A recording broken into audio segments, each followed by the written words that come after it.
All right, let's head over to the Cloud Studio where we've got Mr. Joe Sinnott on the line with us here. One of the awesome things about technology. He's in Pittsburgh, Pennsylvania, and I'm winding down my palatial summer palace, which is basically a broadcasting shed here in Minnesota next to a river, Joe. As the weather comes, the place is not quite ready for the winter time, but my son graduates from Firefighter Academy, one of the youngest firefighters in the history of Fargo, North Dakota. He's a full-time firefighter. Starts December 3rd or 5th. He graduates. He already started, but he's part of the new crop and the new class. So I'm sticking around these parts until I head south. How are things in Pittsburgh? Hey, I don't know that I'd rather be anywhere else than Western Pennsylvania here in fall, Jason. Although I'm sure up in Minnesota there's some lovely areas as well. But it's great, Jason. This time of year, great place to be, weather-wise, sports-wise, whole bunch of stuff to get excited about. Pennsylvania is a gorgeous state. It's one of my favorite states. I mean, back in my publishing days, I did magazines in Washington, PA, which is just, I believe, south of where you're at. It's a suburb of Pittsburgh. And so I spent some time in Pittsburgh, went to some Pirates games at PNC Park, got lost, ended up on the other side of the mountain by accident, and then spent some time in State College, Pennsylvania. That is one of my favorite places in the entire state. My goodness. Happy Valley for a reason, ladies and gentlemen. Spent way too much time in the Philadelphia area. Couldn't get out of there as fast as I possibly could. Although I did have some very good beef and booze in a church or some kind of basement. I don't know. It was just a fantastic kind of a pay $10 at the door and have as much meat and cheese on bread as possible. Chili cheesesteak. But then, Joe, I was up in the Easton, Pennsylvania area as well, and Hershey, and then up in the Wilkes-Barre area. And Pennsylvania's, I mean, there's really, I'm sure Philly has some nice places. It's not one of my favorite cities just because it was a lot of crime while I was there. Not as much as Oakland, but man, what a great state, Pennsylvania. How long have you lived there? Do you enjoy it, by the way, Pennsylvania? I love it. Yeah, it came up in 2008, Jason, and I was here 1 year when it clicked and said, "Well, this is it. Why would I Yeah. go anywhere else?" And Pittsburgh in particular, the size was manageable, but you still had everything that you would need, right? Major sports teams, arts, culture, obviously, from a topography standpoint, you got hills, you got, all kinds of stuff to enjoy the outside world. And from a people standpoint, you have that real combination of clear blue collar roots, but also cutting edge technology in the university. So it's really just a manageable sized area that has everything that I think anybody could want, especially now, fast forward, 17 years, to have a family, to have a kids and wife, and to be growing up in this area, which again is fantastic, Jason. So long answer to your question, but yeah, I love it here. I'm proud to be I don't know if I'm honorary or adopted or whatever, but a proud Pittsburgher here, 17 years in. And I apologize, folks. This is not the Chamber of Commerce hour for Pittsburgh, Pennsylvania, and the state of Minnesota. This is just kind of a little bit of catch up as we transition from the fall into the winter. And Oh this is not boy. a trick, nor this is a Hold on, treat. Jason. Sorry to interrupt, Yes, but yes. I need to clarify. Do you realize what you just did there with that transition? Are you that good? I did not. Oh no, what's The up? catch up. This is just a bit of catch up here. Did you transition from Pittsburgh? I mean, that's just that company that used to sponsor where the Steelers play there, Heinz, boy, Crude Life would be Is it not chomping at the Heinz bit to Field get a, anymore? get a new sponsor there. Is that not Heinz Field anymore? No, it is now Acrisure Stadium. That's maybe Boy, third year of that now. Again, I think any true Pittsburgher still refers to it as either Heinz Field or the stadium formerly known as Heinz Field. So I'm not sure how many folks have fully embraced the Acrisure piece, Jason. But when you have 20 years of it being Heinz Field, kind of tough for people to change their I've language seen a there. lot of Pittsburgh Steelers games because I'm a big Mike Tomlin fan. Of course, he was a former Minnesota Viking, and I just like his style. His personality cracks me up. His interviews, that kind of thing. So I do, I like the Pittsburgh Steelers. It's just they've always been a consummate team. And when you go to Pittsburgh and you go down to the Three Rivers area, and PNC Park has like literally set the standard for the modern day baseball parks. That is just truly, there's not a bad seat in the entire park. Is it still PNC Park? Is that still no? That is still PNC Park for Okay, they just okay. renewed that for at least a couple more years. But yeah, I agree. Yeah, not a bad seat, bad team, unfortunately, on the field. So what you're looking at might not That's be too good. But if you lift your head up and actually look at the skyline there, yes, Jason, it's tough to top. You got to understand. I'm from Minnesota, where the players are rejecting the team right now. I mean, the reporters are coming out and saying that when you're trying to sell a house, you don't go rip out the plumbing. And that's kind of what the Twins are doing. They're ripping out the plumbing, they're taking out the copper wiring, and then they're trying to increase the sale price. And it's just, in fact, they're even talking about putting the minor league team, the St. Paul Saints, into Target Field next year for 1 or 2 games just to see if they can outdraw the Minnesota Twins, just to give you an idea how upset the local fan base is here. Although I can feel your pain in Pittsburgh with the Pirates. It's not the Barry Bonds, Bobby Bonilla, Andy Van Slyke years by any stretch of imagination. One of the most dynamic outfields in the history of baseball. But Joe, we should probably transition into the trick or treat segment because we have been tricking the audience because here if they clicked on this, they're expecting a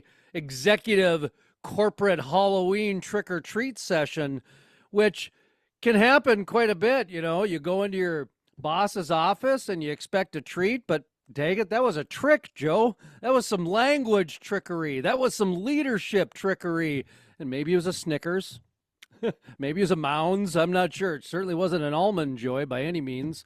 So when I take a look at the theme of trick or treat, Halloween, and executive coaching, it almost writes itself, Joe. It really does. And when I'm thinking about if somebody's kind of going office to office and going to different leadership management, what's like a just an entry level phrase that you could see somebody getting as a treat and then they realized, boy, that was kind of a trick there, or vice versa, that they thought maybe was a trick but then they realized, hey, this was some sage advice that was really more of a treat, if you follow my train of questioning.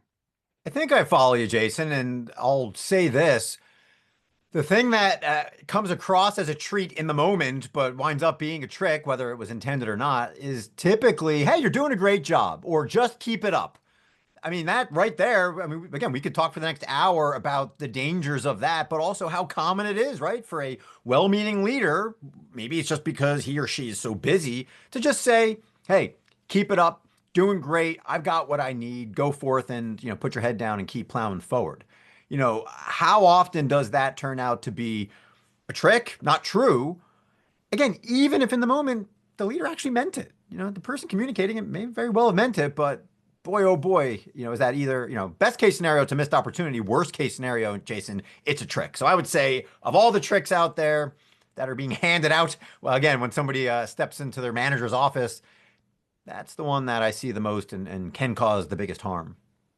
Well, when I was a kid, we would keep real sharp memory of which houses handed out full bars. I mean, we're talking about the whole candy bar, not those little, they used to be called snack size. But then I think somebody understood that, institutional gaslighting works a little bit better. So we're going to call it a fun size. And so when I think about that in corporate America, I think about authenticity in leadership versus performance leadership. And I'm not sure if those are the actual terms or not, Joe, but there's authentic leaders and then there's performing leaders that are just in it for the show. That's how I look at the full bar metaphor versus the fun snack size, Joe. Your I think thoughts? that's Yeah, hearing you describe that, Jason, I can go in two different directions. There's one, what you're talking about, the substantive leader, versus the more, yeah, performative leader, the one who's sort of wearing a costume and just, there for a little bit of fun, but there's not a lot of depth there. That's one way. The other way I think of it though, Jason, is, you think about the fun size bars now, or fun size pieces of candy. It's a smaller taste, right? It's a small nugget, if you will, a couple calories, not that full bar. And it's important from a leadership standpoint to recognize that, you know what? Sometimes your audience wants the fun size. Sometimes they want just a little nugget so that they can keep moving forward, just a little shot of sugar. And sometimes they do need that depth. Sometimes they do need that substance. So again, I look at it in that way too, to say, look, sometimes you need to be the full size candy bar. Sometimes you need to be dishing out, again, smaller samples, but it's up to you to recognize, when you do which. Now, so that's the one piece. Again, we can go down that path. Coming back to what you were saying, though, you know, it's amazing how often leaders do not realize that, yeah, you know what? They're essentially wearing a costume. They're wearing the words or the actions or the behaviors of somebody else. Maybe it's another leader. Maybe they're just parroting what rolled down from above. Again, incredibly common, right? Hey, CEO says something, whatever, passes it down, passes it down. Well, that's a costume in many ways, Jason. If I am just saying what I heard from 4 levels above me, well, that's a costume. People see right through it. People don't want that. There's not a lot of substance there. So again, that's the other sort of thing that I hear when you say that. We can, again, go whatever direction you want, Jason, but this metaphor is valuable. And again, the hope is with all these conversations, Jason, that if somebody's listening, they just pause and ask themselves, hey, wait, yeah, am I unconsciously, unwittingly wearing a costume? Or again, am I unconsciously, unwittingly handing out a full-size bar when people just want a small sample? So yeah, great metaphor. Happy to, again, dive into it to whatever degree you'd wish. From the snack size to the fun size, Joe Sinnott said, shot of sugar. We also would have accepted bit of honey. We also would have accepted a bit of honey in that analogy as well. But they're not all award winners here, folks, and we didn't script any of this. We're in the moment. And sorry, when you said shot of sugar, I went, oh, he could have said bit of honey right there and just got it right there. But I do want to bring in the fun mask because I didn't have this in my pre-bullet point notes about different things. Like for example, I have the buzzword graveyard down as I'd like to ask you about. Like, what are some buzzwords that we kind of have in our graveyard? Also, we're going to bob for apples a little bit later. Little bobbing for apples, okay? But I did not have down fun mask. There's a lot of people in corporate America. There's a lot of people at the grocery store. I mean, it doesn't matter where you go. They put on a mask the minute they leave the house. And it's got to be the Joker and smile. I mean, it starts out as a smile, but at the end of the day, it ends up being the Joker or Michael Douglas from the show Falling Down, which is Gen Xers will remember that. So when I take a look at the masks we wear, what a great Halloween trick or treat tie-in, because you are so excited to see every mask that comes to your door, Joe. Just like corporate America. If you're a leader, you have to wear that positive, I'm giving you candy. Oh, look at the zombie. Aren't you cute? I mean, sometimes your employee is a witch. They are a zombie. And by goodness, you don't want to say it's a cute costume and give them validation of a Snickers. Sometimes you want to give them the pennies, or you want to give them that, the apple or whatever the zonk candy is nowadays. Back in my day, it was like they'd give you pennies or these like peanut kisses. They were black and orange and they were disgusting. But anyway, you get where I'm going. Take this baton and run with it, because there's a lot of masks that we wear in corporate America or in businesses and life in general that are fun masks. Yeah, and I think going back to something you said earlier, Jason, about in your childhood, recognizing the houses that you make sure you want to hit up each year, the ones that gave out the best candy. Well, from a leadership standpoint, from an employee standpoint, the employees want to go to, trick-or-treating, if you will, to the offices of the leaders who are going to actually give them something of value, who take their mask off, who, again, you could tell, right? You could tell when it's, if it's me as your leader, as your manager speaking to you, that. If I'm giving you genuine, honest feedback. So again, that's what people are looking for. That's what employees are looking for. And you know what? Even if it's a leader who's giving, bad advice or, you don't necessarily agree with, I mean, 99 times out of 100, you would still rather know what is on that leader's mind. So that's, I'd say, the attribute of a leader that people want to connect with. It's a leader who can articulate what is really on his or her mind, Jason. And again, that's not a trick, right? You want to talk about tricks. Nobody wants to be a mind reader, right? And I run into this all the time in my coaching, right? It's a common refrain of employees who say, "Oh, I just want to know what he or she is thinking, right? I want to know what my boss is thinking. I wish they would share more. I suspect that they're holding on to something, even if they're not, right? But if that becomes the narrative, again, I'm not a mind reader. I don't know, like, what's on their mind. I hear that all the time in different contexts and different types of leaders, even some of the best leaders out there. They allow this narrative to take root that they're holding something back. So again, ask yourself, you know, it's perception. Maybe, this is maybe a bad path to go down here, but I'm thinking like, people might think you're wearing a mask, but you're not, right? That's probably not good if you're dressed up as like a witch or something, and people think that you're, or you're actually not dressed up as something, and people think you are. Again, that's not a good position to be in, but it happens all the time, Jason. Say, look, sometimes, and I'll pause here because one antidote to this, not very complicated, but it's to literally say, hey, just so you know, this is what's on my mind. I don't have anything else. I don't have any other ulterior motive. I'm not holding anything back from you guys, at least in this instance. Or sometimes, you know what? There are some other things that I can't divulge right now. I would if I could, but you know what? There is one or two things on my mind, and I'm going to talk about it in, when the time is right. That level of transparency, Jason, to let you know that, you know what? I am wearing a mask. I am holding something back, or hey, what you see is what you get in this instance. Literally saying those words sometimes is enough to change the trust, to change the perception of transparency in that relationship between manager, leader, and employee. And we should point out too that this is we're talking from a leadership standpoint, so it's a little bit higher level of a conversation. So there is a certain amount of context and implied narrative, if you will.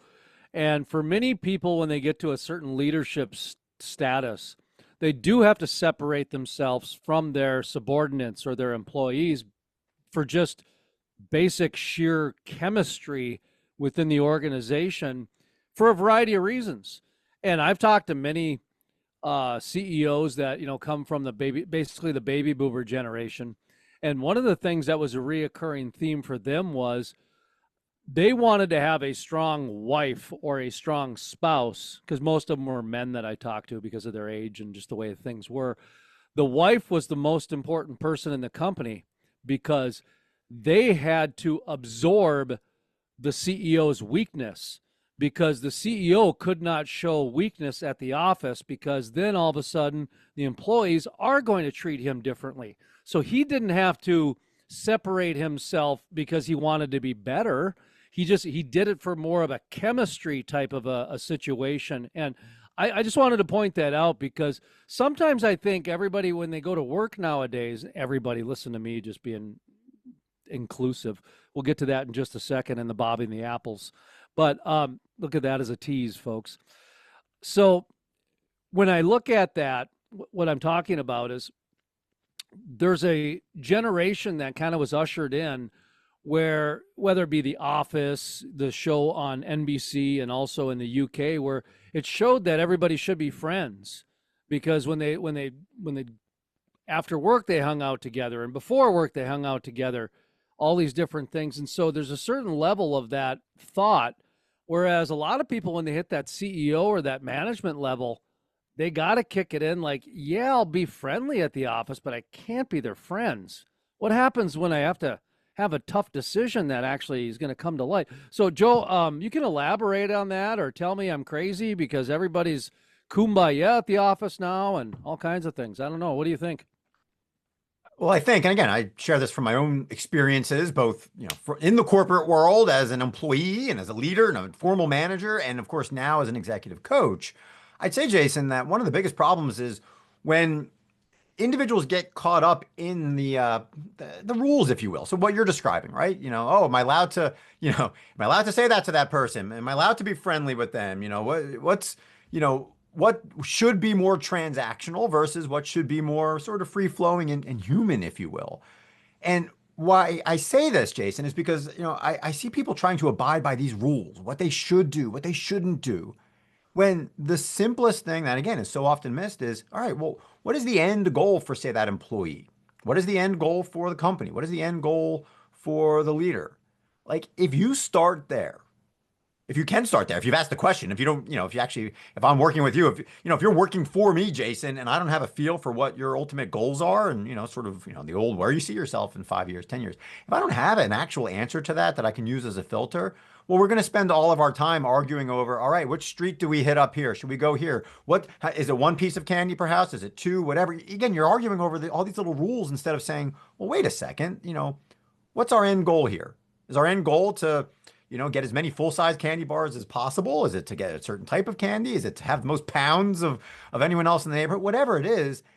And then we can start assessing those individual rules and those smaller decisions, Jason, if that makes sense. But that's the thing. I find so much time and energy spent, if not wasted, on those intermediate steps instead of saying, okay, right, where do we want to land at the end of Halloween night? What do we want things to look like? How do we want to feel at the end of the night other than, semi comatose because of all the sugar we just inhaled? I'm going to do some bobbing for apples next, which is basically when you're out and about at the Halloween party or you're at the social networking opportunities. There's basically every time you're in a two-person conversation, there's a leader. I mean, anytime you have more than two people, essentially a leader's going to arise. And when I think about, those situations, I'm a former editor, so I do think of language quite a bit. And I'm curious your thoughts on this, Joe, because we versus I, and inclusive, like you, exclusive, there are actual strategic language things that leadership can do. And I've really never taken a class on that. I've just always done the royal we, which is, I don't know, it's just something I've always done. And I've never actually known if that's a leadership quality or if that's a worker bee quality or if it's just something I picked up watching The Big Lebowski. Probably the last one there. But when you're out bobbing for apples and at some of these social networking things, if you're talking to somebody, if you say we versus I, that does land differently, doesn't it, Joe? Of course, it can land differently, and again, it can land in one direction or the other, right? It's a sort of a fit for purpose type thing. Sometimes we is powerful; it makes a lot of sense, but sometimes it could be, an instance of spreading out the blame, spreading out the accountability when it should actually be squarely on, you as an individual. So, again, Jason, one to your point, yes, those small little words matter. And again, this isn't just some theoretical thing. I hear that all the time when I'm having conversation, 360-degree feedback conversations with people. I hear that quite often about, hey, this person, so and so, it's like, they aren't basically they're not using the we's and the I's in the right way. And I hear about it. And again, it's a great opportunity for me to go back to that individual and one, listen myself, right? If I'm sitting in on a meeting and I have an opportunity or even just one-on-one to hear how, again, he or she is using those pronouns, if you will, right? The we's and the I's and everything else. It's real, Jason, and it matters. And it's not just those words, but every little word, whether you want it to or not, is going to impact the way that your message is received. Well, even in the framing there too, if you're talking about the different types of empowerment apple, if you will, asking like, "What do you need from me?" versus "Here's what I need you to do." Those are two completely different ways of framing things. And so when I'm thinking about those different, bobbing for apples, where you're kind of free scatting in the moment at a lot of these different networking events and these different holiday parties that we all have. But those are some golden opportunities for leaders to really show small group leadership, and also for those people that want to show their leaders to change some of their language, build some different trust or linguistical trust, or, take off that mask, if you will. That's kind of what I'm trying to get at here with the Bobbin for Apples segment, Joe. Help me out a little bit and fill in the blanks. Yeah, I guess if I kind of see where you're going here, Jason, there are defaults, right?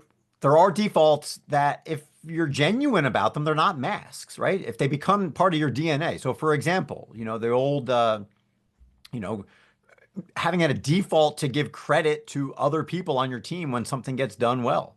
That's a great opportunity sometimes to not use we, certainly not to use I if somebody else on the team deserves 80% of the credit. Be specific. That's a great default. Again, it's not fake. If somebody really should get the credit and you have an opportunity to be specific and not talking generalities, do it. And if you do it often enough, it's not a mask. Maybe it's a maybe it's a permanent tattoo, right? I mean, I guess maybe that's an analogy. Instead of wearing a mask, like at some point, if you make the commitment, say, hey, look, this is who I am. This is the language I'm going to use. This is the behavior I'm going to use. This is the approach I'm going to use. Like, well, at some point, no, that is you, right? And I say that as somebody who, again, from a coaching standpoint, my job is to help get people to that point.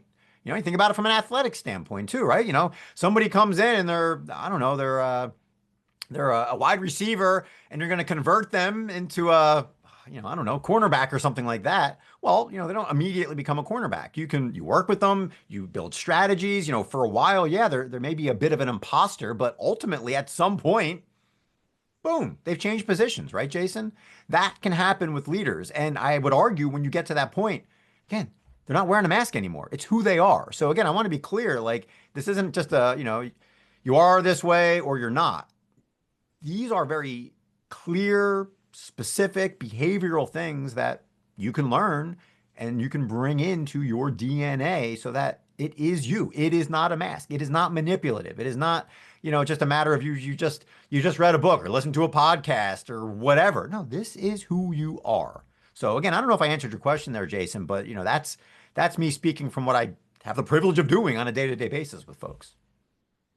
You answered the question just fine, and we're going to go into kind of a corporate graveyard, if you will, or something along those lines. And just so people know on this next one, what I did was I asked the computer. I'm not sure if it was Google or Chat AI. I'm not sure which one it was, but what are the outused buzzwords in corporate America? So I'm going to run them by Joe here and see what he thinks, since he's more in tune with I am. All right, you ready for number one here on the corporate? What maybe corporate's a little bit too much of a general or a specific generality, if you will, which is kind of weird. That's an oxymoron, but all right, overused cliches in the professional world. There we go. We're like family. Are people still saying that, Joe? Is that something that people are connecting with? We're like family is what the internet told me as an overused professional cliche.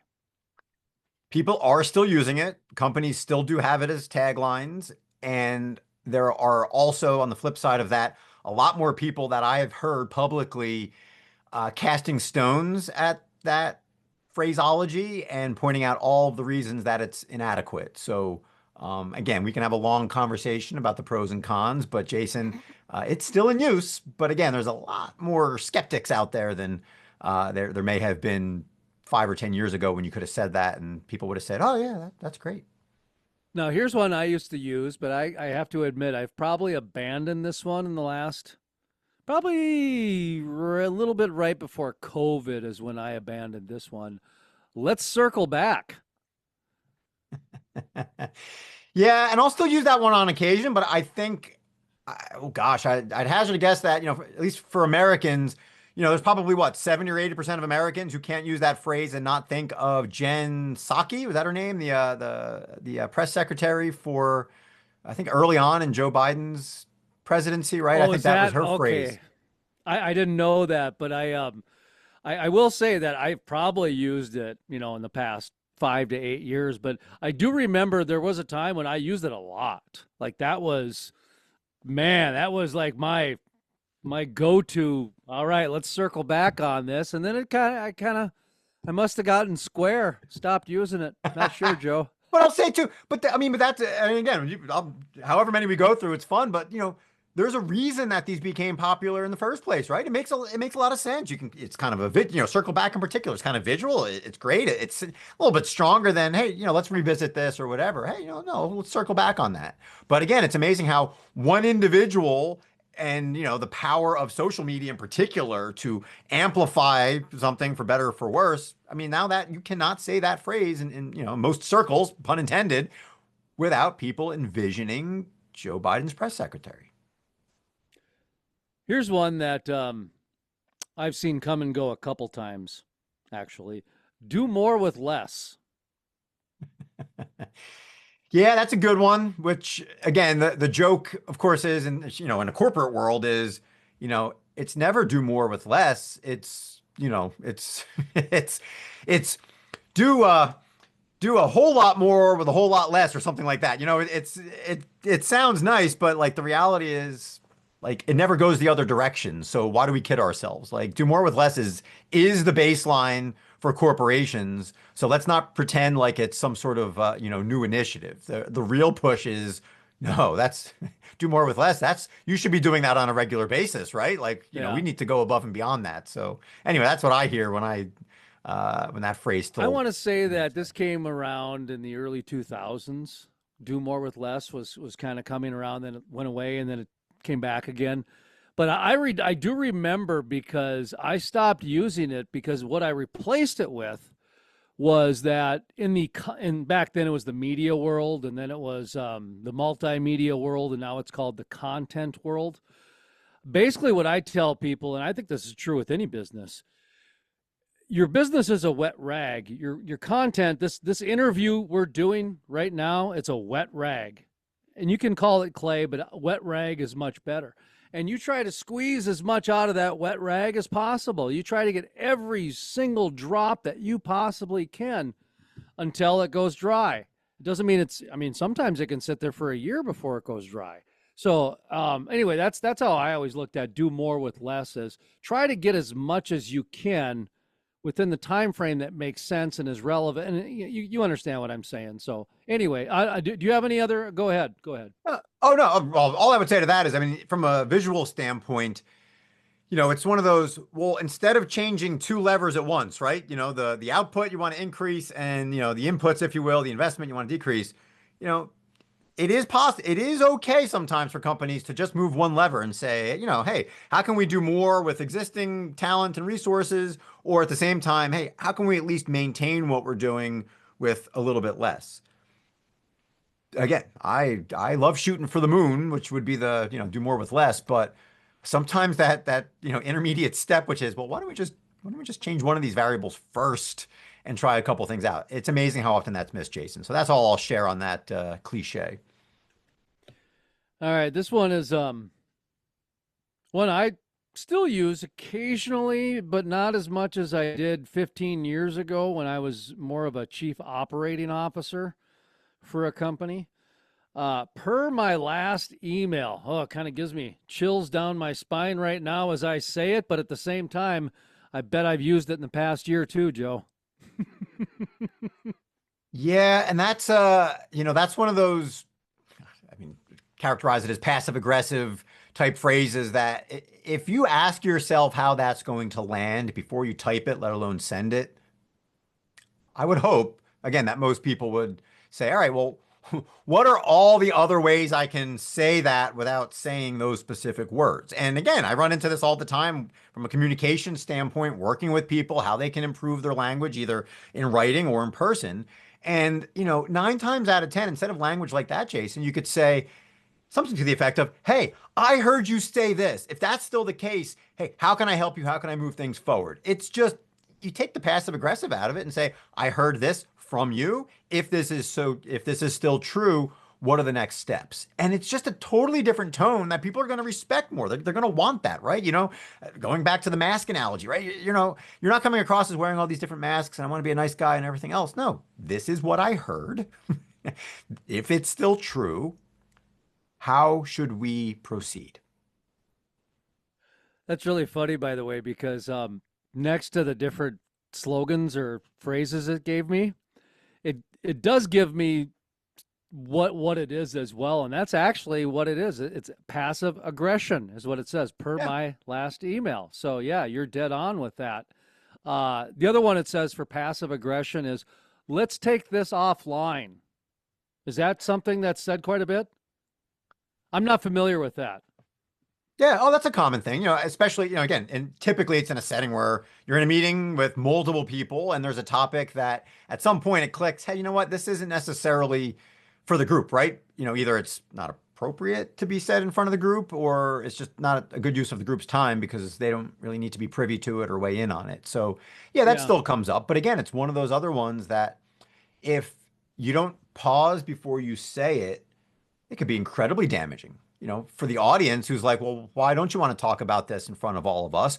Or for the person that it's directed to, because it could imply, hey, I don't want this to be out in the open. I don't want this to be transparent, to which they're going to say, well, potentially, well, why is that? Can we not hash it out here?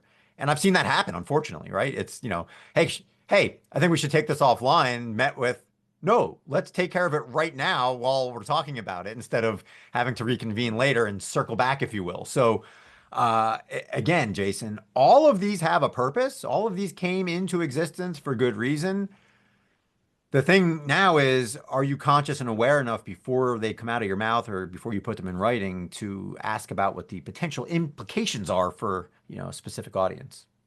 Well, and as I was looking at the list of them, I do remember when the popularity came and everything along those lines. But like everything, it gets abused, it gets overused, and pretty soon people start rejecting it, and then you got to find the new way to phrase it and some of the other things. And when we take a look at some of the single graveyards, if you will, what they have down here is synergy. Is that a word that's still being used, or did that hit the graveyard, Joe? It's still being used, but again, I would say it's probably, it's still very It's got much a foot being in the used. ground, huh?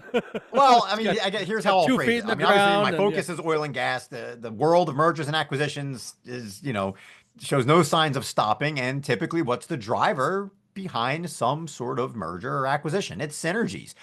And again, that's what it is, right? It's two entities coming together and being able to operate more efficiently, more effectively, and ultimately save money and produce better results, more with less, which is the definition of synergy. So it is very much still being used. I don't know that I've seen it, I don't know that there's many folks in corporate communications who have intentionally removed that word from their dictionary, but it's also an opportunity for, you and I in conventional, settings and normal conversation to laugh at the fact that the majority of people, when they hear synergies, they can't help but cringe. Again, especially anybody who's been a part of a merger and acquisition and everything that comes with it, they know what synergies means.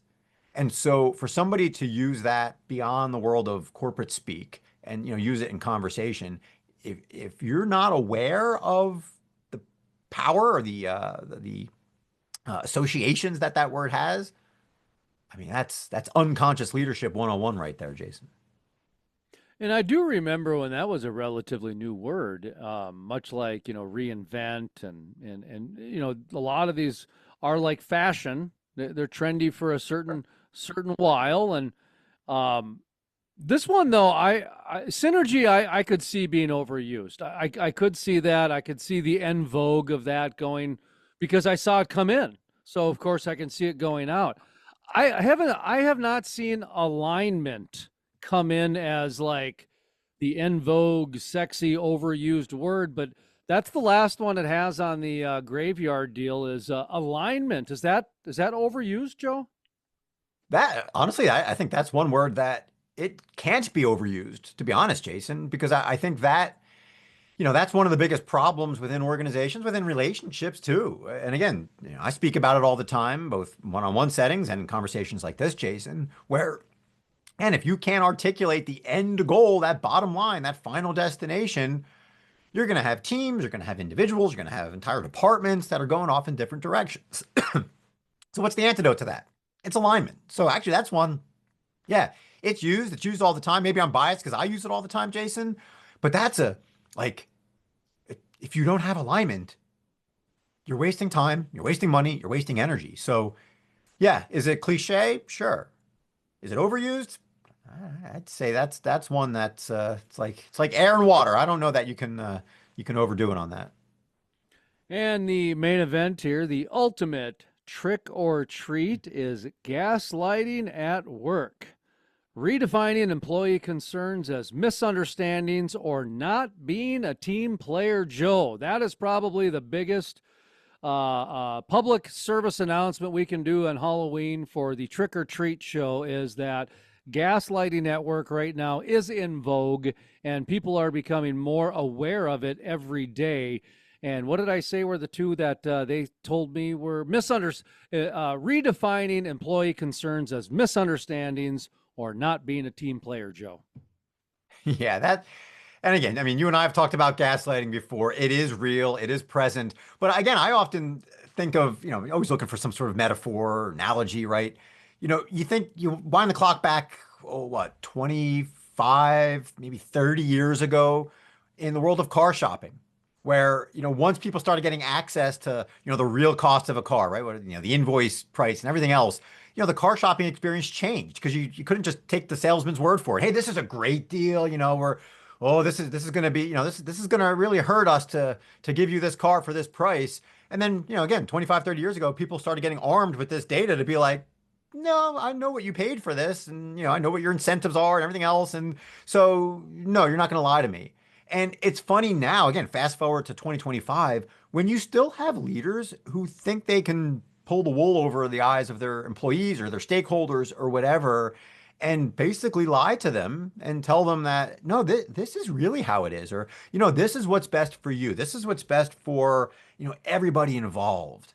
When, again, people these days have access to so much information, so much data. You think about generationally, for better or for worse, our fresher generations, they talk about everything, right? They're sharing everything. They're sharing their salaries. They're sharing their compensation. I mean, they are more open in some ways than, ever before. So if you're in a leadership position and you think you can get away with gaslighting and saying, no, no, no, what you see is really not reality, you're kidding yourself.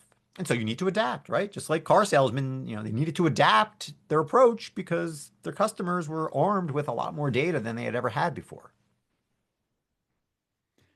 All right, should we do one more? Okay, we can do one more. Let's do one more. Spell casting here, the psychology behind the language. Joe, you got time for one more?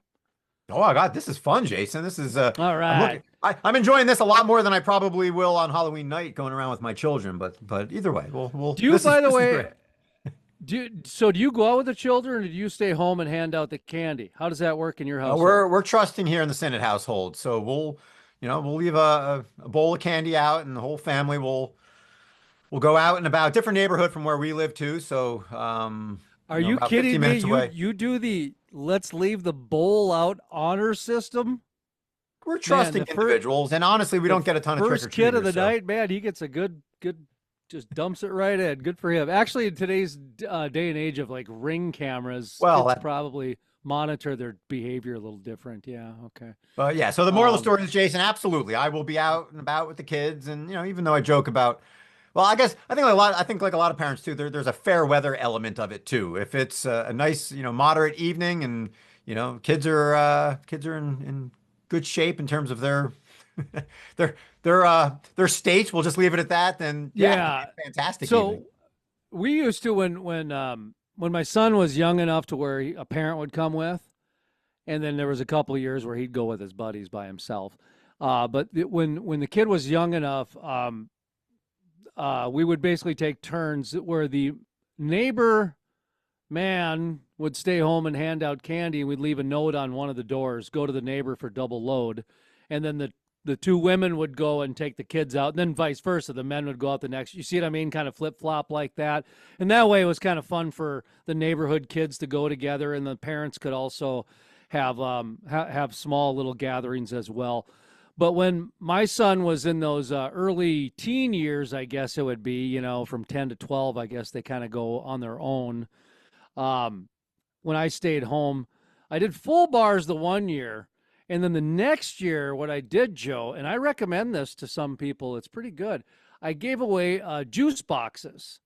And that was kind of kids really liked the juice box because for one they could drink it as they went or whatever and it was different and it was kind of like a full bar but not quite a full bar, but then you could count how many kids come by knowing how many juice boxes. And my one buddy, he would do cans of Coke and Mountain Dew. He was giving these kids just full on cans of Coke and stuff like that. And that's where I thought, boy, I could do juice boxes. That's a pretty good idea, actually.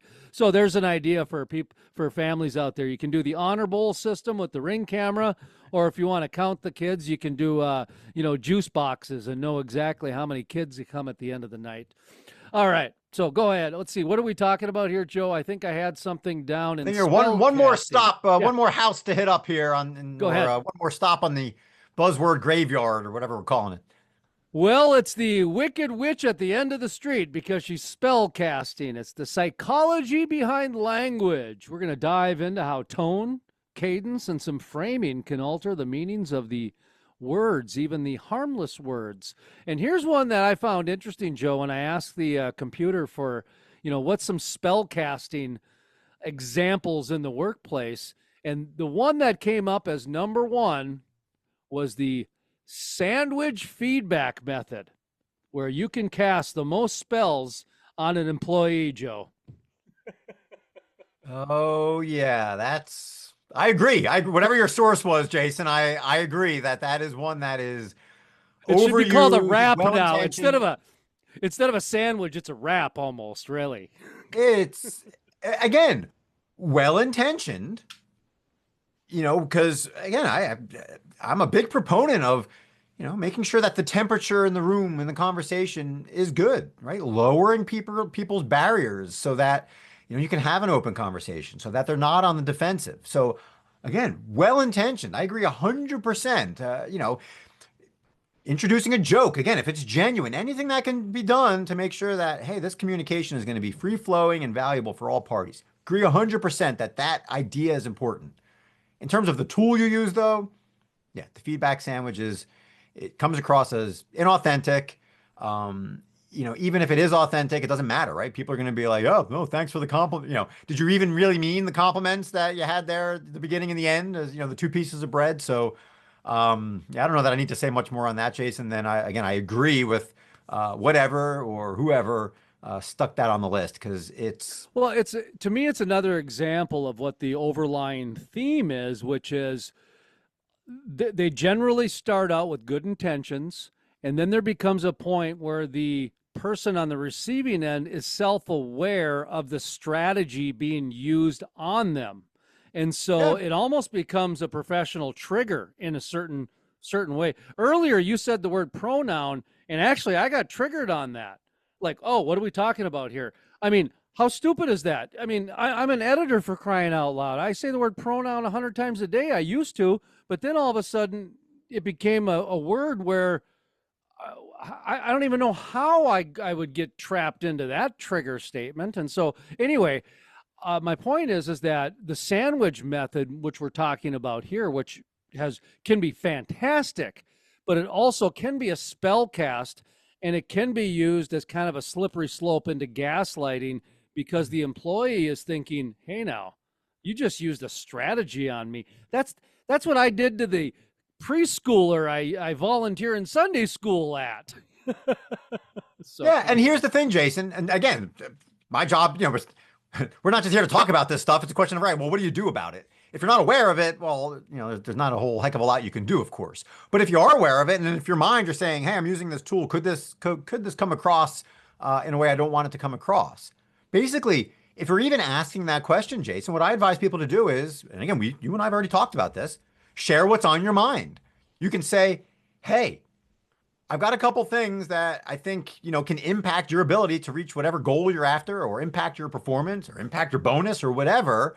And I've got two of them that are positive that I think I want you to keep doing and that I want you to lean into more. Two of them are strengths that, again, you should be trying to leverage as much as possible.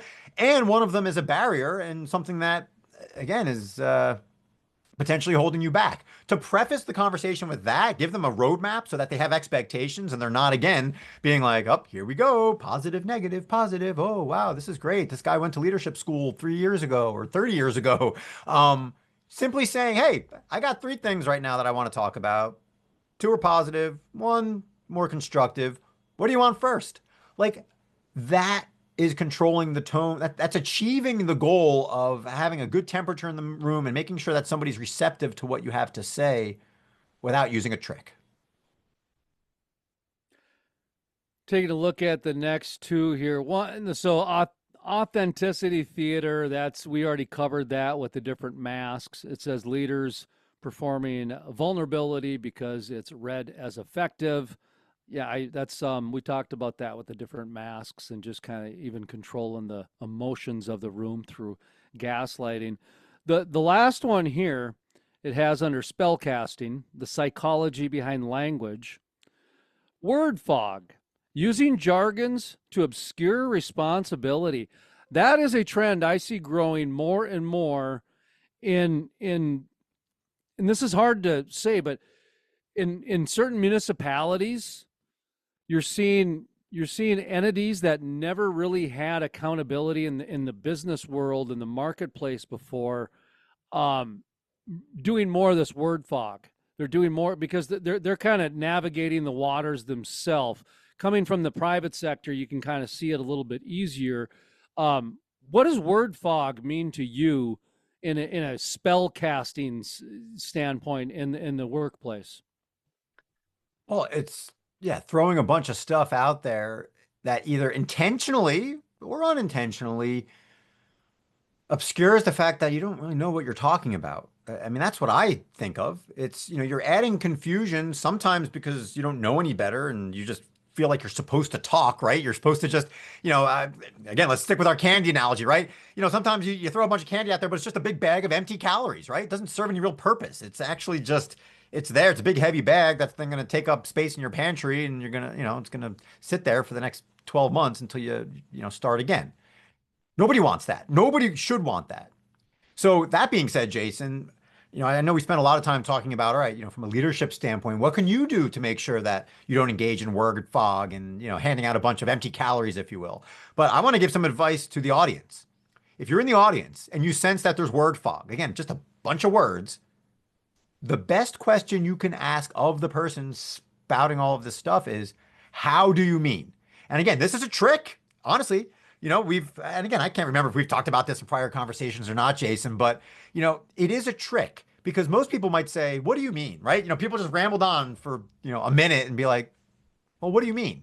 And then the person who spouted the potential word fog is going to get defensive, right? Well, what do you mean? What do I mean? Blah, blah, blah, blah, blah. Their response is not going to be, in most cases, terribly helpful.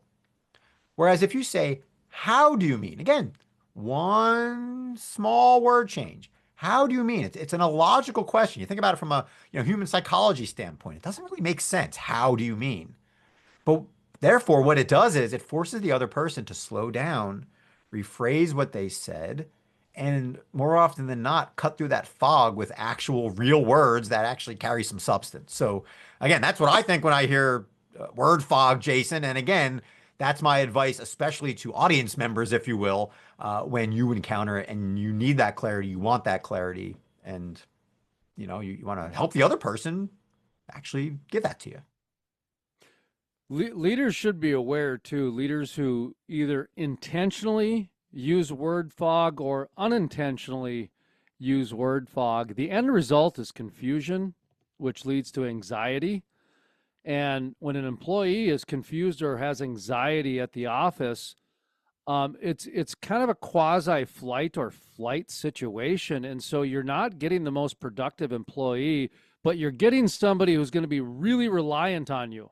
They're going to be afraid to open a door without asking if the word fog is too thick, if you will, Joe. That's pretty important to point out, in my opinion. How about you?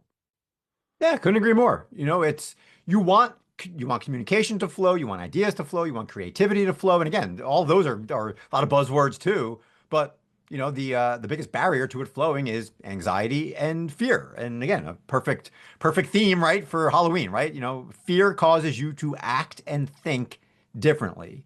And if you have talent in your organization, and I hope you do you really want the talent that you brought in acting in a way that doesn't play to their strengths? Well, let's see as we kind of wrap up our trick or treat session here. Take a look at some of the, mounds and almond joys. The 100 grand, Joe, the 100 grand bar. That's always a popular one to get around holiday time. You don't necessarily go buy one, but you like it when you get it. But if you were to pick one treat starting tomorrow, trick or treat, right? That one word or the one phrase that people should stop using or that they should start using. What's that one bite-sized little fun trick or treat that they can just start tomorrow, becoming a better leader or self-aware leader? For me, it's authenticity, Jason. Again, I think it's a good model to have. It's something everybody should strive for from a human standpoint, not just a leadership standpoint, but it's the one that is the most susceptible to irony. If you're preaching authenticity, but you're not living up to it in the words you use and your behaviors, then nothing is going to damage your credibility more than that. So I would caution anybody who believes in authenticity, the value of authenticity for yourself and your team and your organization, to be extra diligent about your behaviors and your words to make sure that, again, you're not ironically being inauthentic and wearing a costume, wearing words, if you will, right? Putting on words that could threaten your credibility. Stated another way, Jason, and again, I'll wrap things up here. If you are borrowing somebody else's words, just like if you're putting on a costume, right? If you're borrowing somebody else's words in an attempt to be authentic, well, guess what? Your credibility is borrowed too, right? If you're putting on something that's not yours, well, it could be taken off just as easily. So authenticity is the one that, again, makes my ears perk up because it's one of the most important, but also one of the most dangerous and one of the things that carries the most risk because you can't preach it and not live up to it without, again, opening up the door to people calling you out for wearing a mask. There's no better story than the truth. And as I believe it was Charles Dickens was rumored to say, if you do not lie, let's see, if you do not lie, you do not need a memory. And I think Dickens was attributed that, but it was quote. You do not. There's no other story than the truth. I agree with the authenticity part. I believe that your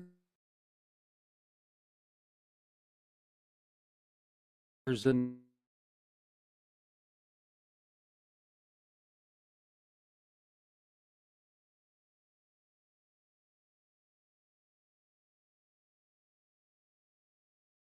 um,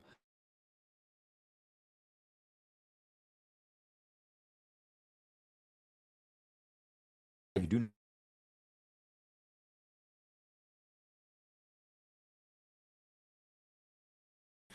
hop off conversation. yeah, you might want to Google search it to find out who the true author was. But like I said, I do remember it was Charles Dickens, and then I do remember doing a Google search, and the Google search said that it was rumored to be Charles Dickens, but it was never true to be Charles Dickens, and that was like 10 years ago. Actually, I think it might have been Comet or Yahoo. I did the Ask Jeeves is what I did the search on. It was that long ago, so I Well, I'll just tell you what, kind I'm just of going to attribute it to Jason Spees, right? I mean, I don't know where, hey. doesn't matter. I don't care where you got it from. All I know is I heard it from Jason Spees. So that's my story and I'm sticking to it. That sounds good, folks. All right. Well, happy Halloween to everybody. And I'm sure we'll be back before Thanksgiving, Joe. All right, Jason, thank you very much.